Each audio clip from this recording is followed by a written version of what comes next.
Last videos में हमने देखा है कि को-इंटीग्रेशन के केस में किस तरह से दो नॉन स्टेशनरी टाइम सीरीज के दरमियान को-इंटीग्रेशन एग्जिस्ट कर सकती है और किस तरह से उनके दरमियान एक रिलेशनशिप लॉन्ग टर्म में एग्जिस्ट कर सकता है। जैसे कि हमारे पास यहाँ पे दो टाइम सीरीज हैं एक्स और वाई जो कि नॉन स्टेशनरी है, लेकिन इनका कोई लीनियर कॉम्बिनेशन स्टेशनरी एग्जिस्ट कर सकता है। लेकिन वो लॉन्ग रन का रिलेशनशिप जो कि एक्स और वाई में एग्जिस्ट कर रहा है, जो कि लॉन्ग रन में उनकी वैल्यूज़ को डाइवर्ज नहीं होने दे रहा और उनके लीनियर कॉम्बिनेशन स्टेशनरी आ रहा है, उसके पीछे शॉर्ट रन में ऐसा कौन सा मैकेनिज्म है कि जिसकी वजह से ये रिलेशनशिप लॉन्ग रन में एग्जिस्ट कर रहा है, वो हमें एरर प्रोडक्शन मॉडल के थ्रू पता चलता है। तो उसको समझने के लिए हम अपने कॉन्सेप्ट में वापस जाके रैंडम वॉक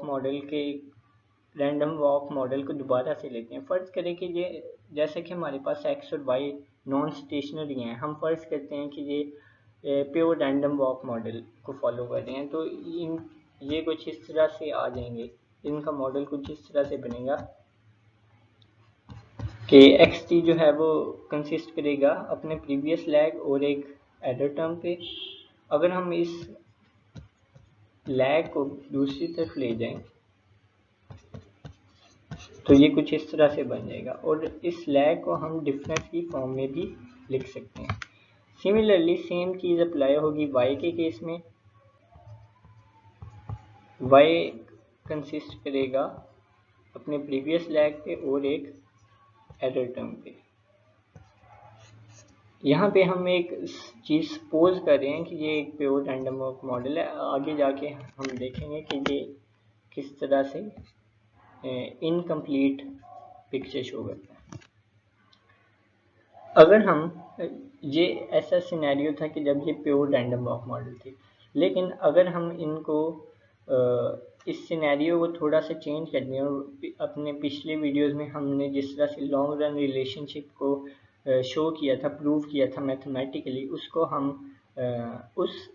सिनेरियो को कंसीडर करें तो फिर हम देखते हैं कि ये जो डेल्टा एक्स टी और डेल्टा वाई टी जो हैं, जो कि अभी एक प्योर एरर टर्म के ऊपर कंसिस्ट कर रहे हैं। इस एरर टर्म को हम वाइट नॉइज़ भी कहते हैं, एक रैंडम एरर जो होता है। तो वो किस तरह से चेंज हो जाएंगे, तो वो देखने हम एक ग्राफ प्लॉट करते हैं, टाइम सीरीज़ को प्लॉट करते हैं, जिसमें हमारे पास तीन सीरीज़ हैं। पहली जो सीरीज़ है वो एक्स है।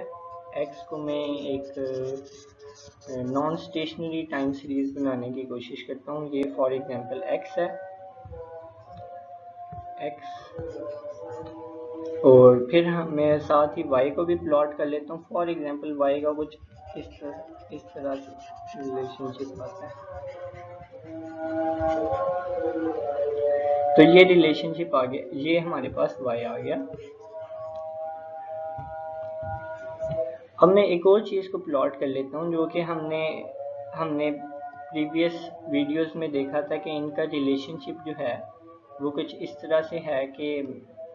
अगर हम इनके दरमियान लीनियर रिग्रेशन सपोज करें या एक लीनियर मॉडल स्पेसिफाई करें कुछ इस तरह से कि X T is equal to beta not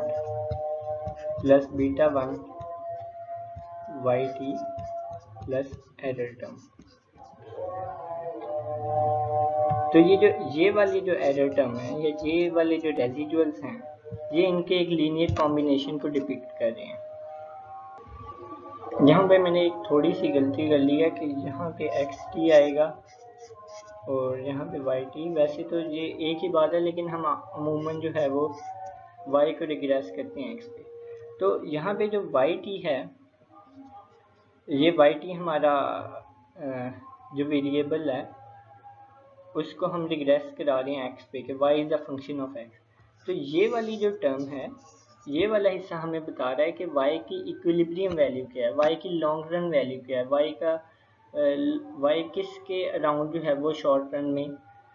deviate कर रहा है। तो ये हमारा लॉन्ग रन इक्विलिब्रियम है y का, y की एक्सपेक्टेड वैल्यू, और ये जो रेजिडुअल्स हैं ये उस एक्सपेक्टेड वैल्यू से डेविएशंस को शो कर रहे हैं। तो अब ये जो हमने y को प्लॉट किया है, अब हम y की एक्सपेक्टेड वैल्यू, y की इक्विलिब्रियम वैल्यू को अगर प्लॉट करें, फॉर एग्जांपल वो कुछ इस तरह से आए, जो कि ब्लू के करीब करीब आ रही है। ये देखना थोड़ा मुश्किल हो रहा है। ये जो y है ये y हैट है, इस हिस्से को हम y हैट कहेंगे। और ये y हैट और y के दरमियान जो डिस्टेंस आएगा वो बेसिकली हमारा रेजिडुअल होगा, जो कि हम अगर ये येलो लाइन और पर्पल लाइन के दरमियान अगर डिस्टेंस देखें तो वो हर पॉइंट इन टाइम पे बता रहा है कि y की पर्पल चूँकि हमें y की एक्चुअल वैल्यू बता रहा है और येलो जो है वो हमें y की इक्विलिब्रियम बता रहा है। तो ये हमें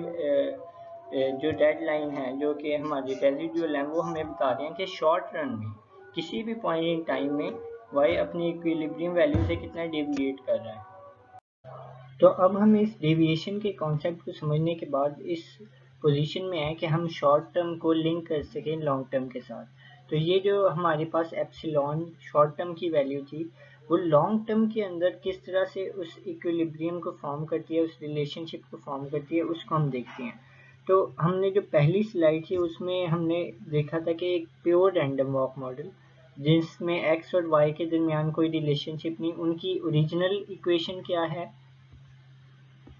उनकी ओरिजिनल इक्वेशंस क्या है और उनकी फर्स्ट डिफरेंस पे क्या इक्वेशन है। और जो दूसरी स्लाइड थी हमने उसमें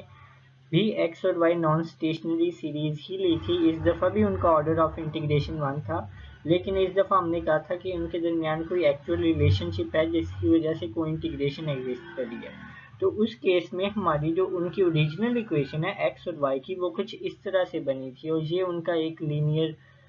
कॉम्बिनेशन बन रहा था जो या उनकी एक्चुअल ओरिजिनल वैल्यूज़ का रिलेशनशिप बन रहा था या ओरिजिनल इक्वेशन आनी थी। तो ये जो ओरिजिनल इक्वेशन है ये एक लॉन्ग रन सिनेरियो, एक लॉन्ग रन रिलेशनशिप को डिपिक्ट कर रही है। लेकिन अगर हम ये जानना चाहें कि शॉर्ट टर्म में ये जो डेविएशन की वैल्यू है इसकी वजह से ये जो डेविएशन आ रही थी इनकी वजह से ये x और y आपस में डाइवर्ज क्यों नहीं कर गए, ये डेविएशन जो हैं वो हमेशा स्टेशनरी क्यों नहीं, उसको हम ये इस फॉर्म में जो हमारी फर्स्ट डिफरेंस इक्वेशन है उसकी फॉर्म में हम कैसे एक्सप्लेन कर सकते हैं। क्योंकि जो डिफरेंस होता है, जो हमारा फर्स्ट डिफरेंस है मसलन डेल्टा एक्स टी है जो कि बता रहा होता है एक्स टी माइनस 1, ये उसके शॉर्ट टर्म में किस तरह से x अपनी वैल्यू को चेंज कर रहा है, या similarly delta Y T short term में y अपनी वैल्यू को किस तरह से चेंज कर रहा है उसको शो करता है। तो अब हम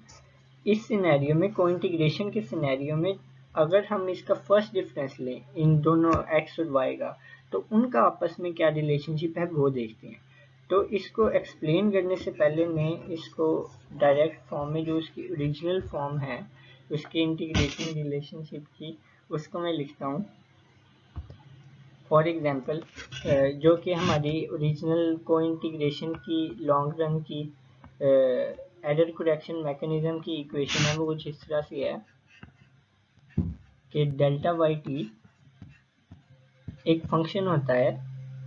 डेल्टा एक्स टी का और प्रीवियस टर्म के एरर का या प्रीवियस टाइम पीरियड के शॉक का। तो बेसिकली हमारे y का चेंज डिपेंड कर रहा है x के चेंज और प्रीवियस टाइम पीरियड के एरर के ऊपर। ये जो एरर मैंने यहाँ पे शो किया है ये एरर ये सेम यही वाला एरर है ये जिसे हमने एप्सिलॉन टी माइनस 1 का। तो ये हमारी एरर करेक्शन मैकेनिज्म की इक्वेशन है, इसमें हम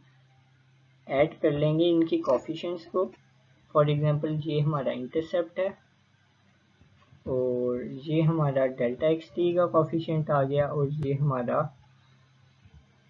हमारे रेजिडुअल्स का कोफिशिएंट आ गया और साथ हम इस इक्वेशन की एक नई एरर टर्म भी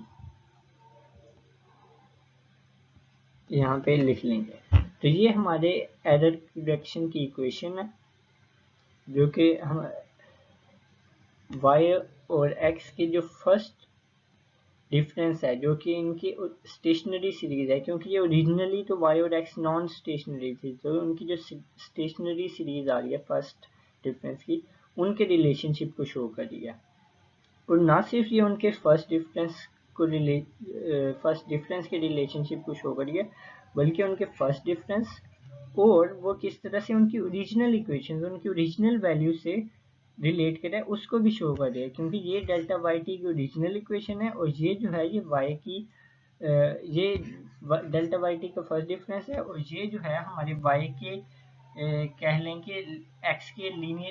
के साथ लीनियर कॉम्बिनेशन को शो कर रहा है। अगर इसी इक्वेशन को मैं ओपन करूं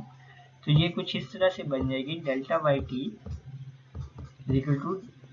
delta nought small delta nought plus small delta big delta X T plus इसको मैं एक्स टी प्लस इसको नीचे में लिखता हूँ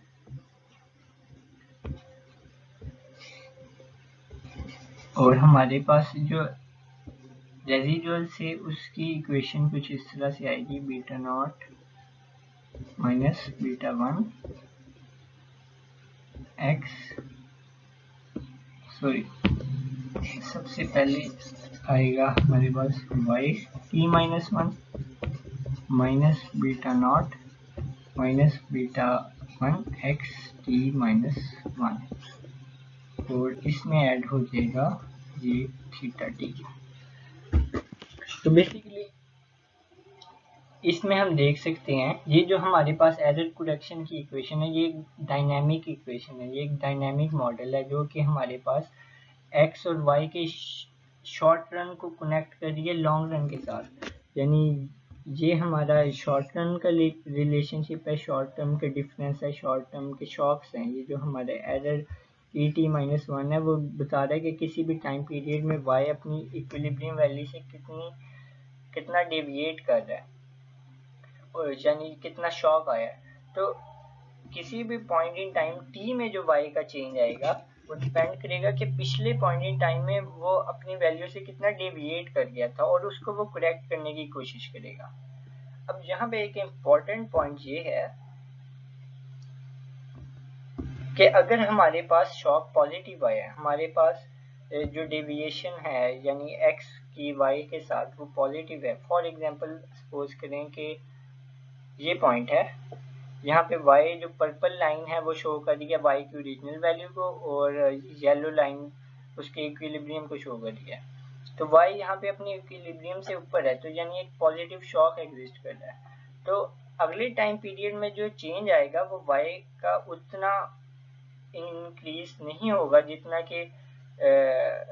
एक जनरल हो रहा है, बल्कि वो अपने उस वैल्यू को कम करने की कोशिश करेगा। y अपनी वैल्यू को कम करेगा ताकि वो जो हम एक पॉजिटिव शॉक आ गया था वो कम हो जाए। तो यहाँ पे ये जो वाई टीम, ये वाली जो अंडरलाइन इक्वेशन है या फिर ये जो पार्ट है ये पॉजिटिव है, तो उसको चूंकि वाई कम करने की कोशिश करेगा, तो इसका मतलब है तो कि हमारा ये कोफिशिएंट जो है इसका वो नेगेटिव होगा। अगर ये नेगेटिव होगा तभी ये उस एरर को कम करने की कोशिश करेगा। इसी तरह अगर हम फॉर एग्जांपल ये पॉइंट ले लें जिसमें हमारा येलो ऊपर है और पर्पल नीचे है, यानी वाई में एक नेगेटिव शॉक है, तो उस नेगेटिव शॉक को ख़त्म करने के लिए वाई अपनी वैल्यू को ज़्यादा बढ़ाएगा, और ज़्यादा वो इस तरह से बढ़ेगी कि हमारे पास ये वाली टर्म नेगेटिव है, हमारा शॉक नेगेटिव है क्योंकि वो वाई नीचे है अपने इक्विलिब्रियम से, तो हमारा कोफिशिएंट भी नेगेटिव होगा, तो माइनस और माइनस मल्टीप्लाई होकर प्लस हो जाएगी, तो y जो की वैल्यू बढ़ जाएगी। तो ये जो दोनों केसेस में कि y हमारे पास शॉक पॉजिटिव हो या नेगेटिव हो, जो कोफिशिएंट है जिसे हम करेक्शन कोफिशिएंट कहते हैं, दोनों केसेस में इसकी वैल्यू नेगेटिव होगी। और ये हमारे लिए सबसे इम्पोर्टेंट टेक अवे है इस वीडियो में से, और यही जो कॉफिशिएंट है इस कह लें कि ACM मॉडल की सबसे इम्पोर्टेंट चीज़ है जिसको हम टेस्ट करते हैं, जिसके ऊपर ये सारा मॉडल डिपेंड करता है। क्योंकि अगर ये इसकी वैल्यू नेगेटिव होगी तो इसका मतलब है कि हमारे पास एक एरर करेक्शन मैकेनिज्म है कि जिसके थ्रू y और x की वैल्यू कभी भी बहुत ज़्यादा डेविएट नहीं होती, क्योंकि y इस मैकेनिज्म के थ्रू, इस नेगेटिव del2 की वैल्यू के थ्रू जो है वो उस शॉक को, प्रीवियस शॉक को कम करता रहता है और जिसकी वजह से एक लॉन्ग टर्म में उनके दरमियान रिलेशनशिप एग्जिस्ट कर जाता है। नेक्स्ट वीडियो में हम देखेंगे कि इस ECM के कॉन्सेप्ट को जो हमने अभी डिफाइन किया, इसको हम चेक कर सकते हैं और उसको चेक करने का प्रोसीजर क्या है।